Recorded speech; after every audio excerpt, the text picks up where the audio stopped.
Hey, this is Jeff. Welcome to Walkthrough 15 of Belthan's Quo Vagis. After Zen's audition, she splits time between dancing and taking care of the office, and customers don't want a dancer in street clothes, so yeah. Anyway, after discovering the lab in Vault L, there are several ways to help Duke with the research. I didn't donate my share of business profit because I'm trying to beat my personal best for magazine sales, but I did give him DNA samples from Marie and Sally. There's also an infinite fetch quest for miscellaneous gear. You can see what he needs by checking your terminal. Right now, he's looking for sensor modules. It's a random number, depending on the item, anywhere from 1 to maybe half a dozen. When you give him enough, he'll ask you for something else. Rinse and repeat. Yes? Hey, baby.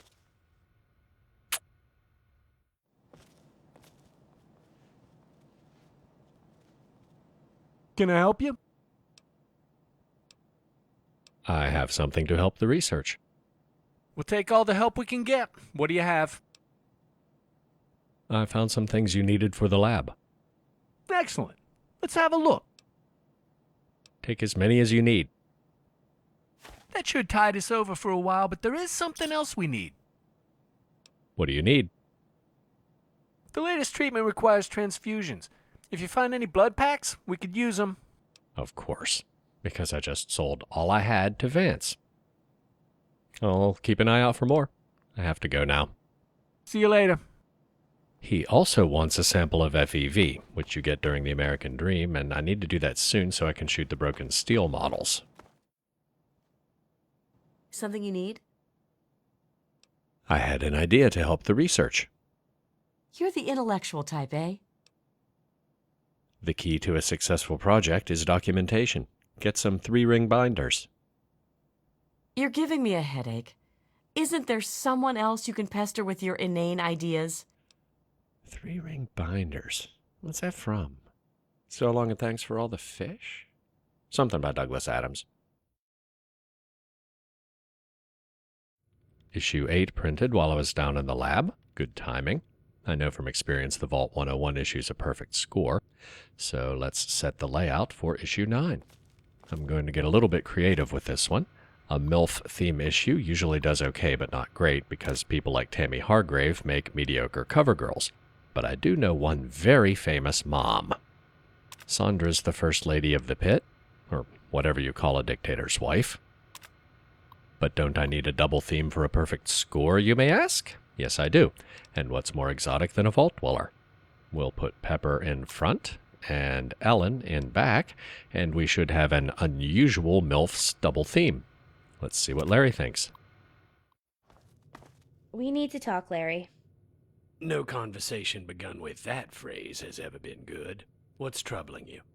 You know I'm no stranger to violence. That's why you hired me. But what you did to those people, it's inhuman. I'm not exactly human. Or had you forgotten? That's not what I mean, and you know it. Why didn't you just kill them and be done with it?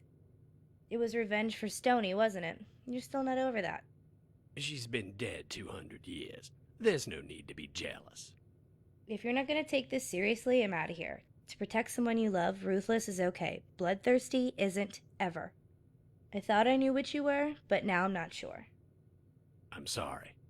I'm not entirely sure myself. That's not exactly what I wanted to hear, but at least you admit it. I think I need to be alone for a while. I'll see you later. So, after you complete Old Lang Syne and some time passes, that cutscene starts Seize Atween Us Braid. With one cryptic objective: avert another meltdown. First things first, I've set the layout.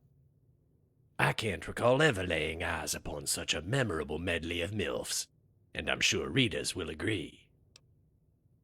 What do you think of the cover girl?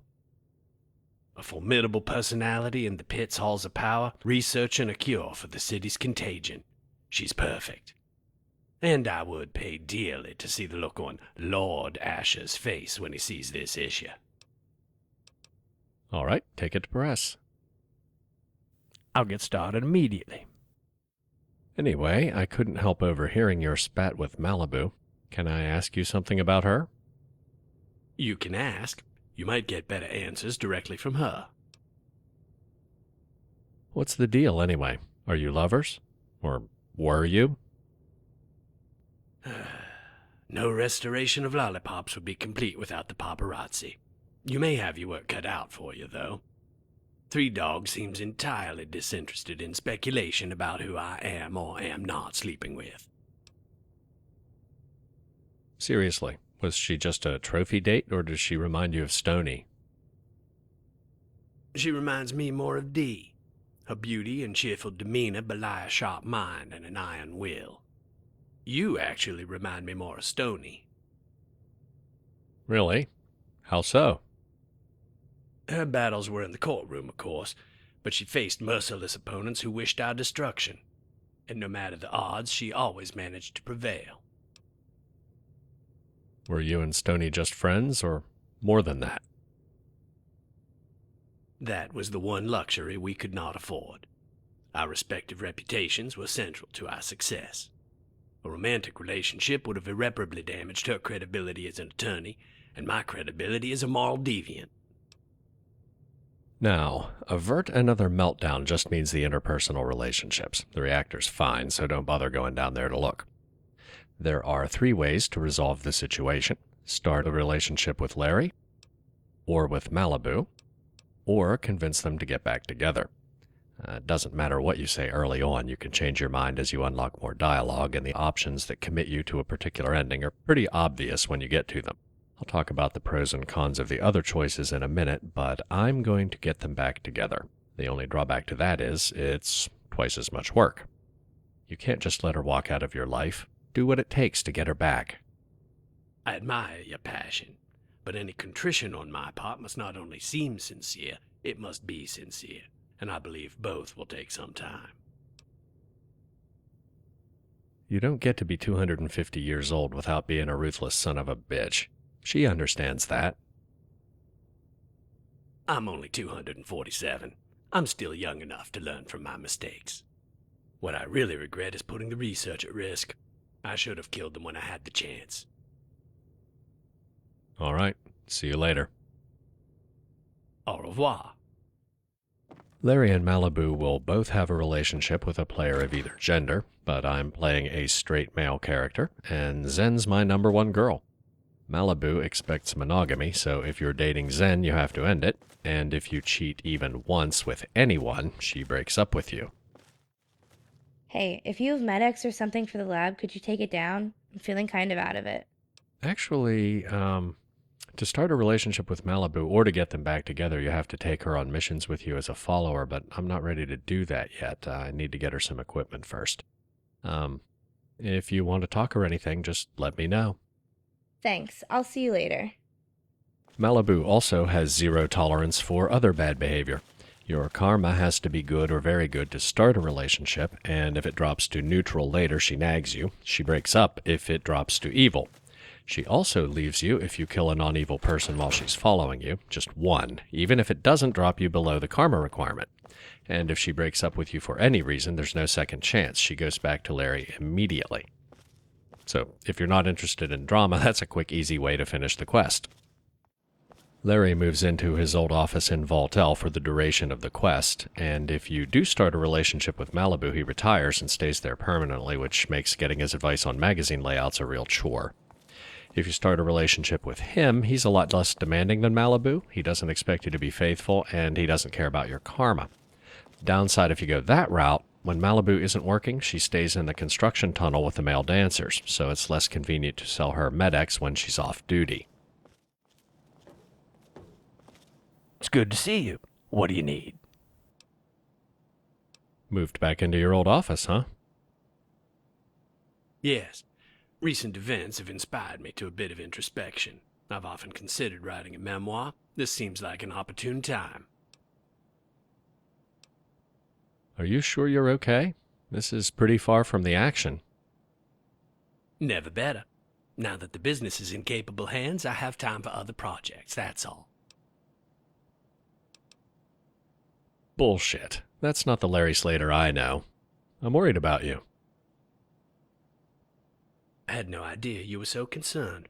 I apologize for being glib. If it will reassure you, allow me to put the situation in perspective. I witnessed the annihilation of a world. I've been personally responsible for the deaths of those dearest to me, Fresca, Stony, and many others. Forgive a proverb from the tongue of a sinner, but this too shall pass. Well, good luck with the memoir. Thank you. Drop in any time. Why don't you come with me? Bad Mood Malibu is a raider's worst nightmare. You know what? I could use some fresh air. Only one problem. I sold my combat armor when I took this job. Didn't show enough leg. Do you have something I could borrow? As a matter of fact, I do. One size fits all. Let's see what you've got. Malibu has a unique shotgun that's devastating at close range. In fact, she complains if you give her any ranged weapon other than a shotgun because she's really nearsighted. And I want to give her a melee weapon as backup because she can run out of ammo. She can wear my old Ranger battle armor. And let's give her plenty of ammo for the shotgun. Well, there's Destiny dancing on the balcony to attract customers. I think this is the first time I've been here at the right time of day to see them up there advertising. Anyway, to the Citadel.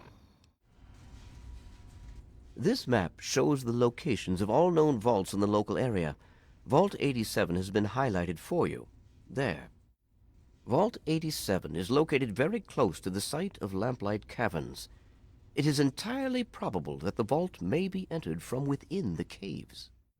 Fortunately, Malibu is marked as essential for the duration of the quest, so even though a lot of the super mutants will be overlords, it's still safe to take her in. Just be prepared to see a lot of Malibu is unconscious messages.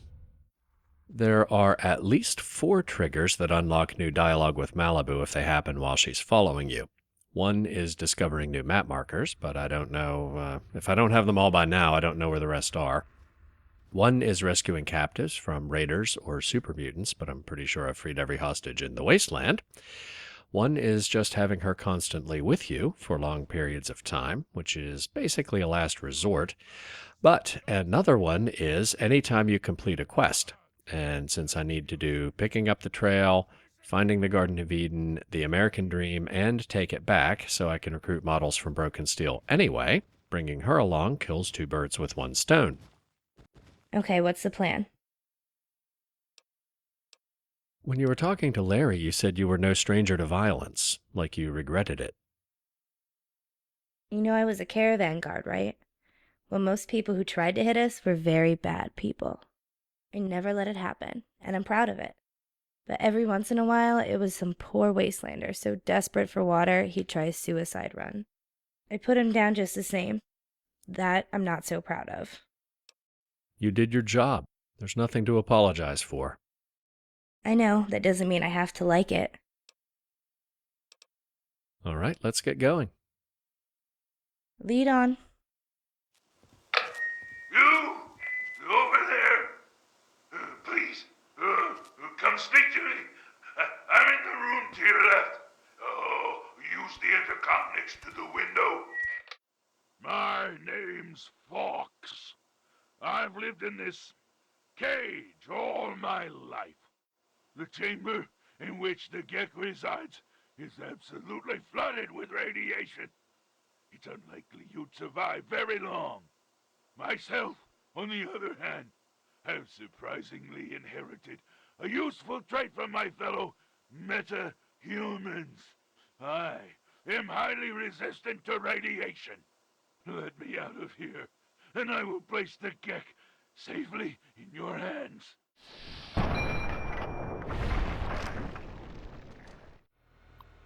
Fawkes is in room 5. Let's go get him out. Finally! Freedom! True freedom! Ha ha ha! I cannot thank you enough for this gift. You have no idea how long I've pictured this moment in my mind, and it feels far better than I'd imagined. Now, for my part of the bargain, follow me.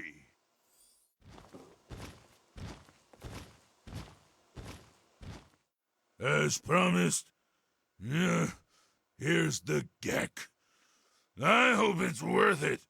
I'm afraid this is where you and I part company. I'll find my way out of this place. Don't worry. Maybe we'll meet again somewhere in the wasteland. Ooh, blinky thing. So, you're awake. Let's keep this nice and simple. You're going to tell me the code for that purifier, and you're going to tell me now. I thought I saw you die at the purifier, Colonel Jimmy Legs. You know, actually, you might not believe this, but you can't imagine how happy I am that you're still alive. 'Cause now I'm gonna get to see you die twice. Why do you insist on provoking me? Tell me the code now. Colonel, I have need of you. Ah, alone at last. I do apologize for Colonel Autumn's attitude. He's been under a great deal of stress lately. I'd like to have a word with you face to face. I think there are a few things that you and I should discuss. I'll be waiting for you in my office. Please don't tarry. Oh, Anna. You? What are you doing here? This is awkward because I was exterminating every last person in this base. What are you doing here? They captured me. Brought me here from Project Purity. I didn't want to help them at first, but the technology they have here, it's so far advanced from anything I've worked with. What have you told them? They wanted information. About Dr. Lee, about Project Purity. They want to know how to start it up, and why it wouldn't work. I told them everything I could. About the GECK, about the damage caused by the explosions, all of it.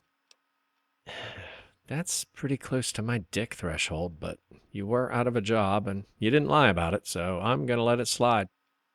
You might want to update your resume, though, because in a few minutes you're gonna be unemployed again. Anyway, do you know the way out of here? I'm afraid I'm not able to help you with that. You should go. I don't want anyone seeing me talking to you.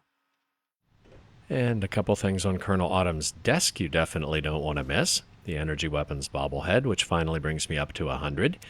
And unique annotated copies of every magazine issue you've published up to this point. Click on them and you get a message from an Enclave intelligence officer to Colonel Autumn with a threat assessment of the settlement where the cover girl lives. They're pretty straight-laced for political figures like Amada, Brotherhood of Steel personnel, prominent business people, security officers in settlements, that kind of thing. The interviews reveal strategic details, or at least psychological profiles. But for random wastelanders, they kind of imply he suspects Colonel Autumn's more interested in dirty pictures than intel. You can take them to read later if you have people shooting at you, but I think everybody on this level's dead, so let's go talk to the President. Ah, face to face at last. It's high time we met. The purifier your father helped create has the ability to provide clean water to the whole of this capital wasteland. With a simple modification, it can be used to distribute agents that destroy mutated creatures upon ingestion. There is a vial in front of you filled with a modified FEV virus. It needs to be inserted into the control console for the purifier. Once that is done, and the activation code is entered, the purifier will be activated and the process will be automated. You're asking me to commit genocide. How do you believe that's right? Because unlike humans, I am infallible. And how do you know you're infallible? Because I've been programmed to be, of course. Pointing out flawed reasoning to an AI. What could possibly go wrong? The President tried to divide by 0. Let's get out of here! Now, with energy weapon skill of 100, a fully repaired Gauss rifle, and a hit of Psycho, 2 shots will cook off a vertibird. 3 will kill it outright. And guess what I have?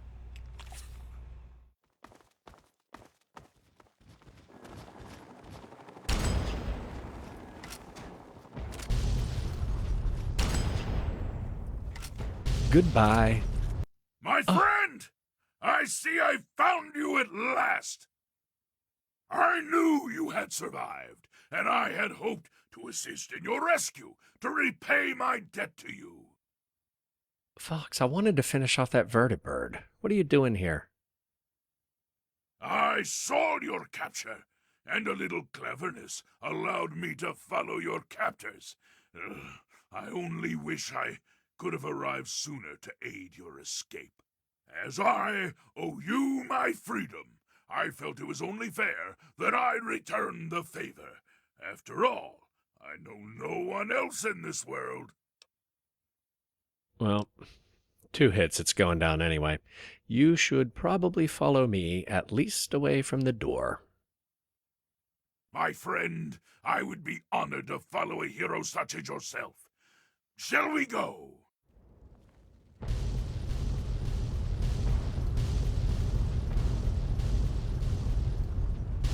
And with that magnificent backdrop, I think I'm going to call it a day.